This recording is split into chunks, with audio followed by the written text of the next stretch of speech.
Hello, my friends of AP Literature. Happy holidays, and welcome to my basement for my video presentation of Great Expectations by Charles Dickens. Let's get into it. In 1861, Charles Dickens published Great Expectations, a story of a young poor boy named Pip coming into fortune. Pip's great expectations refer to the shoes that he must fill in order to achieve the potential his benefactor thinks is fit. These expectations are education, wealth, property, and Pip's transformation into a gentleman of England. On Pip's journey of life, Dickens showcases the many different stages and themes of life through the events that Pip endures. The themes portrayed include, but are not limited to, the foundation of life, love, relationships, childhood, teen years, adulthood, and money.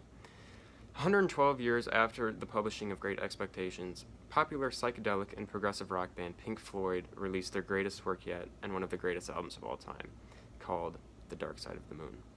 What makes this album so special and unique is the band's understanding of the universal human experience as displayed in the 10 songs that make up the album, each song representing a different aspect or stage of life.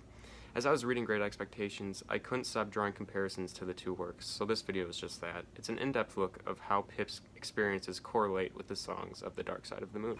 Just as a quick side note, we're going to be skipping the first song of the album, Speak to Me, because it's a reference to birth, and Great Expectations begins with Pip at age 7. So we're going to go right into the second song of the album, called Breathe, or Breathe in the Air for the whole thing.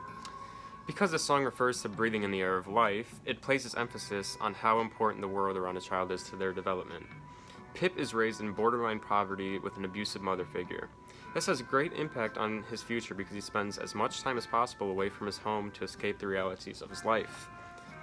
If he was content with his home life and never left the house, he wouldn't have run into escaped convict and his eventual benefactor Magwitch while roaming a cemetery one day.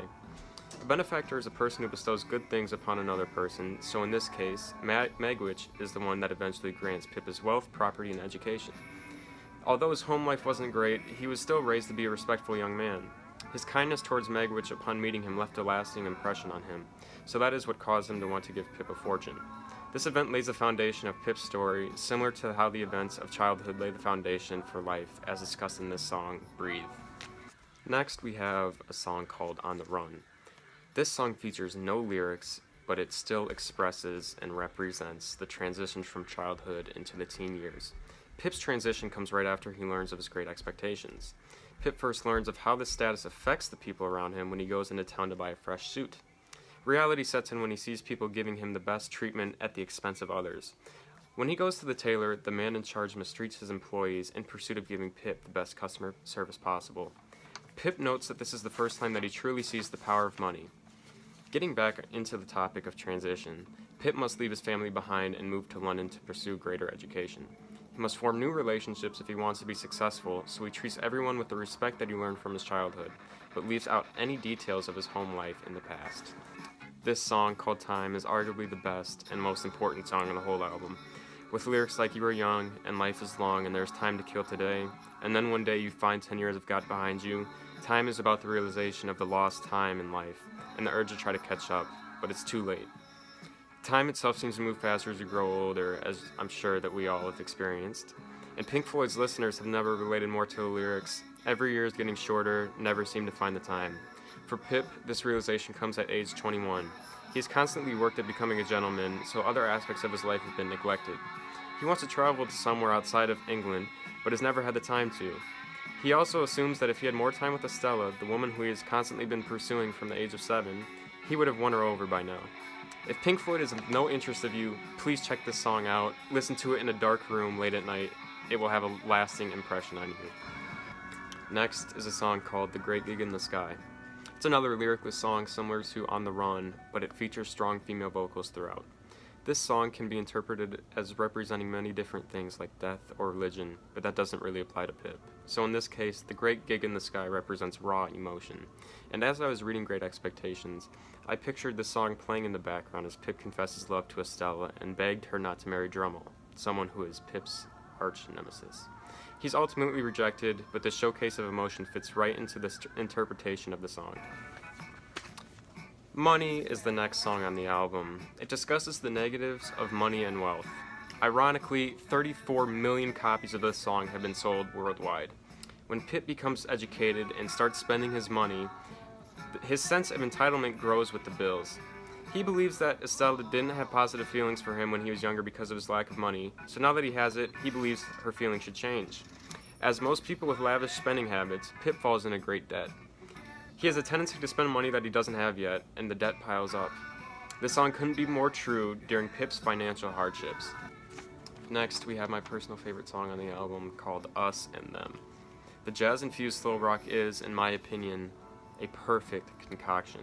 Once again, this song has a couple of perceived meanings, but in the case of Pip, the meaning that would relate to him most would be the division from others through disagreement. In particular, the people that Pip is divided from are Miss Havisham and Estella. Miss Havisham is Estella's adopted mother, who happens to be the wealthiest woman in the town where Pip used to live.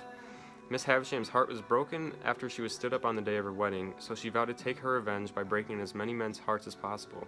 So she does so by adopting Estella and raising her to be cold to every man that she meets. Obviously, Pip disagrees with this because he fell in love with Estella when he first laid his eyes on her. He lets both of them know what he thinks they're doing is awful, and eventually Miss Havisham agrees with him. But nonetheless, Us and Them, my favorite. Next, we have Any Color You Like, and this is the third and final instrumental of the album, meaning that there's no lyrics on this song. So this was probably the hardest one to take a meaning and apply it to the story, but what I had got from it is the part of life that this song represents is the fear of making decisions. Throughout the text, Pip truly considers the outcomes when making decisions, and the earliest example of this comes on the first and second pages, where Pip decides whether or not to steal a file from his brother-in-law and food from his sister to give to an escaped convict he had just met. Other decisions that Pip had to make that he ponders over endlessly include leaving his family behind in pursuit of his great expectations, whether or not to continue pursuing Estella, hiding Magwitch at his friend's house while he's still wanted by police, and trying to leave the country with his friends in Magwitch to take the heat off him. Next is Brain Damage, which is a song about deteriorating mental health. This song's chorus is the only time where the title of the album is mentioned, and if your head explodes with dark forebodings too, I'll see you on the dark side of the moon. So if the dark side of the moon is representative of the negative aspects of human nature, I believe the album itself is a proposition saying that although there are many stages and themes to human life, it is the negative aspects that truly define them. Does that make sense? I don't know. That's what I got out of it. Anyways, Pip's life relates to brain damage in the sense that he drives himself mad over Estella. Some nights, he wouldn't sleep because he'd be overthinking a meeting that the two of them had that day. He becomes obsessed with her in a short amount of time, and she's the reason that Pip had dreams of his great expectations before even knowing them. Pip wanted to impress Estella and thought he would do so by reinventing himself, which he did to an extent.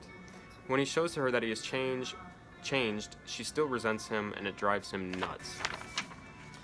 And finally, we have Eclipse, which is a song about the beginning of the end, similar to this video. Death is near, life is almost over, and now it's time to accept what is going to happen. After Magwitch is captured again and dies in Pip's arms, Pip must now move on with his life. None of the property or fortune can be his, as it belonged to a captured and now deceased convict, and is now the property of the government. Pip is still in debt and is arrested because of it. Luckily, his brother-in-law pays it off. Pip gets a job working for a close friend and makes a decent living out of it, but it is nothing compared to what he once had. In typical fashion, the book ends with Pip returning to Miss Havisham's estate, coincidentally meeting Estella there.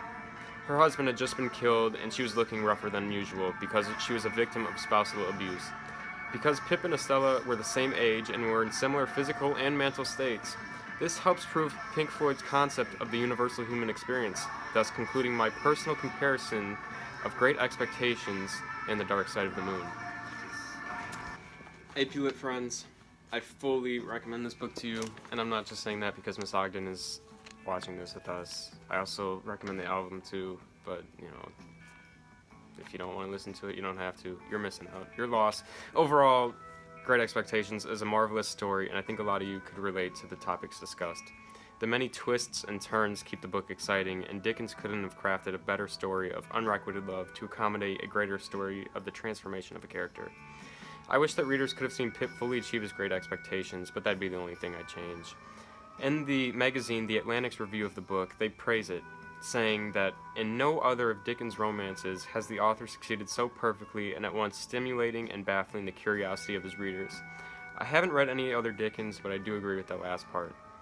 In Robert Douglas Fairhurst of The Guardian's review, he praises Dickens' character choice once again, and also his ability to create a timeless piece, saying, "It's probably also why so many of them sympathize with Pip, whose narrative voice involves the perspective of a wide-eyed child coming up against that of his wiser, sadder adult self.